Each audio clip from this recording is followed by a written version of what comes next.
Assalamualaikum warahmatullahi wabarakatuh. Salam sejahtera untuk kita semua. Saya Hipni Gramatolina Ramdayani, guru proyek IPAS di SMK Negeri 1 Gerung, Kabupaten Lombok Barat, Provinsi Nusa Tenggara Barat. Pendidikan vokasi di abad ke-21 ini dituntut tidak hanya menghasilkan generasi yang terampil dalam bekerja, tetapi juga dibutuhkan insan pembelajar yang penuh kesadaran, reflektif, dan berkarakter. Dengan perkembangan dunia kerja yang sangat kompleks saat ini, tentunya proses pembelajaran yang hanya didasarkan pada hafalan teori sudah tidak relevan lagi. Guru dituntut tidak hanya sekedar mengajarkan materi, tetapi bagaimana membimbing murid untuk menemukan makna dari proses belajarnya. Melalui praktik baik pembelajaran ini, saya melakukan perubahan pembelajaran untuk bisa menghadirkan pembelajaran yang berkesadaran, bermakna, menggembirakan, melalui serangkaian pengalaman belajar yang dilalui oleh murid melalui tahap memahami, mengaplikasi, merefleksi, dengan integrasi praktik pedagogis transformatif, lingkungan pembelajaran, pemanfaatan digital, dan kemitraan.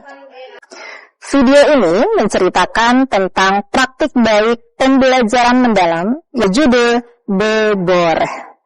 Belajar bermakna, berkesadaran, dan reflektif secara holistik. Situasi yang saya hadapi, banyak murid yang bertanya, "Bu, kenapa kami harus belajar IPAS? Sementara kan nanti kami bekerjanya di perhotelan." Dari situasi yang kami hadapi, ada beberapa tantangan yang harus bisa kami selesaikan.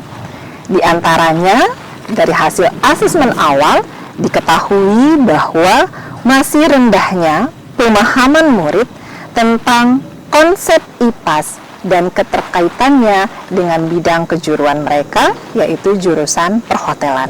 Tidak ada laboratorium di sekolah kami, menjadi salah satu tantangan untuk bisa menghadirkan pembelajaran yang aplikatif sehingga murid bisa lebih nyata melihat relevansi antara konsep IPAS dengan jurusan perhotelan mereka dan kehidupan sehari-hari. Selain itu, tantangan lainnya adalah kebutuhan akan kesadaran lingkungan dan kesehatan alami sesuai dengan konteks Green Hospitality.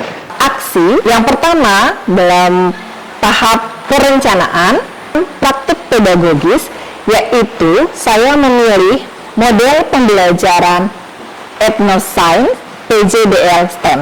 Itu pembelajaran kami rancang tidak hanya untuk di ruang fisik, bagaimana kenyamanan murid-murid kita, tapi juga kami mengajak anak-anak untuk berada di lingkungan sekitar, melihat sumber daya yang ada untuk bisa kita manfaatkan. Kami juga membangun kemitraan dengan dekan dan dosen farmasi di Universitas Bima Internasional. Dalam proses pembelajaran, para dosen memberikan penguatan pemahaman kepada murid. Kami juga memanfaatkan teknologi, terutama teknologi yang sudah dekat pada siswa kita. Ketika merancang perencanaan pembelajaran, satu pertanyaan pemantik utama yang kami sampaikan yaitu bagaimana ya konsep sains, yaitu khususnya tentang zat dan perubahannya ini bisa membantu kita menjaga kesehatan kulit sekaligus memberikan pelayanan berupa produk ramah lingkungan bagi tamu-tamu hotel. Untuk lebih berpikir kritis, lebih kreatif memikirkan solusinya, kemudian mereka juga lebih mandiri ya dalam melaksanakan proyek dan tentu juga bisa berkolaborasi, berkomunikasi dengan anggota tim dan tak lain. Ini ada hubungannya dengan kesehatan dan tentunya pemanfaatan sumber daya alam sebagai wujud syukur dan keimanan ketakwaan kepada Tuhan Yang Maha Esa. Sehingga aksi yang kami lakukan menuju tujuan utama dari pembelajaran mendalam, yaitu 8 dimensi profil lulusan.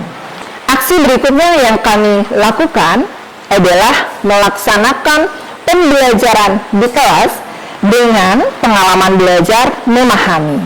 Pada tahapan memahami ini, murid-murid kami berikan keleluasaan untuk melakukan observasi keluar ruangan, keluar kelas. Mereka menuju pohon kesambi untuk kemudian mengamati, kemudian mereka mewawancara masyarakat lokal. Mereka melakukan eksplorasi lebih lanjut, tapi kalau yang sudah tua lebih ke memaksimalkan literasi digital, yaitu pada tahap mengaplikasi. Nah, di tahap inilah ya proses project Etnoscience PJBL STEM dilakukan murid-murid kami. Mulai dari mereka merancang, ya, merencanakan, kemudian menentukan alat dan bahannya, menentukan langkah-langkah kerja dalam proyek ini, kemudian melakukan praktikumnya, sampai dengan menghasilkan produk salep, ya, krim pereda gatal dari daun kesambi. Dalam proses melaksanakan, mengaplikasikan, menghasilkan produk ini sebagai bentuk aplikasi dari konsep IPAS yang mereka pahami menuju pada konteks baru.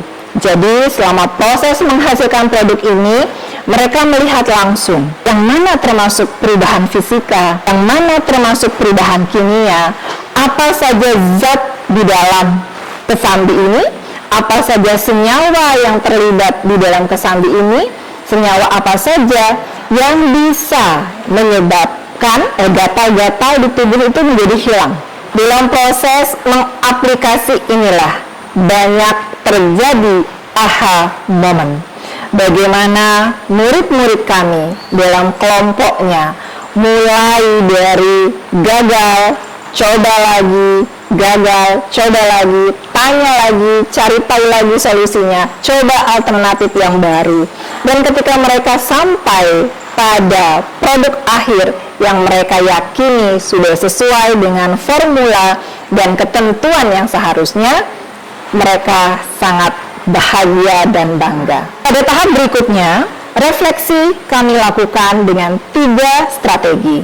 Yang pertama yaitu reflective talk, artinya obrolan, kemudian di dalam sebuah lingkaran refleksi, yaitu reflective circle, dan yang ketiga adalah collaboration journaling.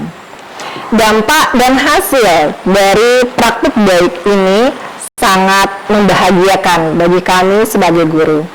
Ternyata dalam proses mereka melakukan proyek menghasilkan produk pereda gatal dari daun kesambi ini, ya, hingga menghasilkan produk seperti ini, banyak refleksi yang mereka sampaikan kepada saya. Selain itu, dari proses refleksi yang sudah mereka